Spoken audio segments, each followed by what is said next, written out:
Porter, Captain, Texas City Fire Department. I've been a firefighter with the Texas City Fire Department for 6.5 years. Currently, I am a captain and assigned to fire administration as the EMS administrator. I decided I wanted to be a firefighter about 7 years ago when I was completing my paramedic clinicals, and I fell in love with the trucks and the station and the life.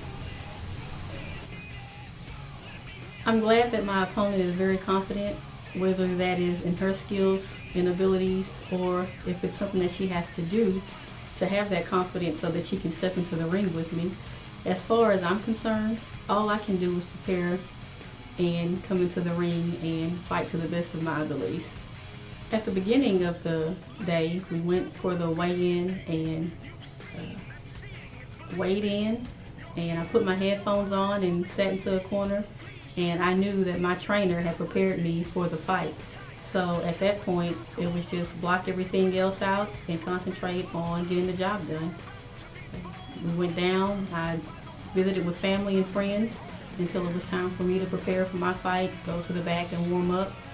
And in that moment, I knew that I had my opponent beat mentally. As I was warming up, she came around the corner and was like, "Oh God, is that her?" So a lot of it is mental. And I'm glad my opponent this year has that confidence, so maybe we can put on a longer show. Once you walk out and you see the crowd and you hear the crowd, it's an amazing feeling. They're there to see you, and your job is to put on a show. And I can't compare it to anything. To look in the corner and see family and friends, waving the red flags for the red team, it's incredible. After the fight, that feeling, and it just stayed because you would respond to calls. It's like, "Hey, you're that fighter girl." It's like, yeah, that's me.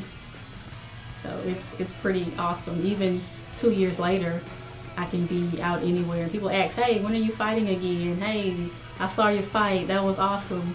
So it's an amazing experience. Lace, I know you're training and working very hard, and I know you're mentally prepared to win. But if I were you, I would mentally prepare to lose. Because, well, let me remind you, you learn 1,000 more things from losing than you do from winning. And I feel like that's what I'm here for, to help you learn.